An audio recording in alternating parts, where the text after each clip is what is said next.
Et donc, on peut faire dire à la République tout et n'importe quoi. La même chose pour la démocratie.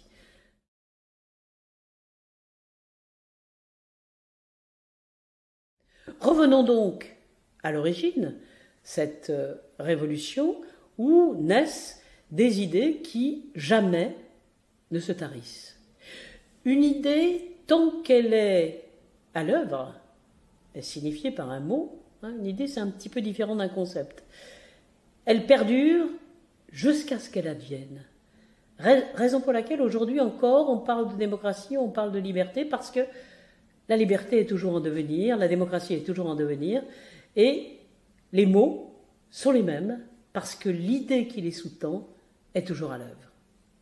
Et donc, ce moment, il faut savoir exactement quel est son sens, comment il advient pour comprendre la façon dont il va s'inscrire dans les esprits. L'idée démocratique, en quelque sorte, appartient au XIXe siècle parce qu'elle est une promesse de la Révolution inachevée, tout simplement. Alors, la question qui va être absolument fondamentale, c'est que la démocratie vient donc de la démocratie grecque, même si la Révolution se réfère à la République romaine, et ces deux éléments, ces deux termes, ces deux idées vont être à la fois conjointes, concomitantes, l'un va remplacer l'autre ou l'un va se substituer à l'autre, alors que ce sont deux idées bien différentes. Deux idées qui sont abstraites. Et une idée abstraite, c'est un concept. Donc, démocratie, la référence, c'est la Grèce antique, c'est l'Athènes antique, c'est le pouvoir du peuple. Démos, démocratie. Pouvoir du peuple, ça ne veut pas dire grand-chose. Simplement, il faut pouvoir le mettre en œuvre. Alors, à Athènes, c'était très concret. Donc, les citoyens, alors, c'est une citoyenneté assez sélective, d'un certain point de vue et pas d'un autre. Ni les femmes, ni les métèques. Métèques n'était pas une insulte, ni les barbares, c'était pas non plus une insulte, n'avaient le droit de vote, ou plus exactement le droit de délibérer, parce que les individus se regroupaient physiquement au même endroit et délibéraient, débattaient, et à l'issue du débat, c'est la raison pour laquelle la démocratie, c'est d'abord le débat, et donc ensuite voter.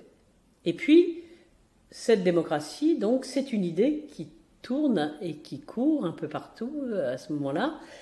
Elle ressemble, sans s'apparenter, à la République. La République, donc, comme je vous l'ai dit, est d'origine romaine, la res publica. Et la res publica, c'est la chose publique. Et la chose publique, là aussi, c'est encore plus abstrait, c'est encore plus éloigné. Et donc, je vous renvoie là un livre de Claudia Moatti, la res publica, qui a été publié chez Fayard, où elle explique toute la complexité que recouvre cette chose publique qui a été mise en œuvre de manière différente selon les périodes pendant l'époque romaine. Et donc, on peut faire dire à la République tout et n'importe quoi. La même chose pour la démocratie. À mon avis, c'est la raison pour laquelle, aujourd'hui, on parle de démocratie alors qu'il s'agit que d'une démocratie représentative. Alors, essayons de voir quelle est l'origine de cette représentation. Dans un premier temps, sachons que être citoyen, c'est être partie prenante du souverain, et cette souveraineté, c'est l'idée d'un peuple ensemble, réuni, où chacun a la même voix et du même coup peut délibérer. Mais pour pouvoir délibérer, il faut argumenter, il faut donc savoir, il faut donc accéder aux connaissances. La question de la citoyenneté est étroitement liée à la connaissance. Et pour accéder à la connaissance, il faut avoir du temps.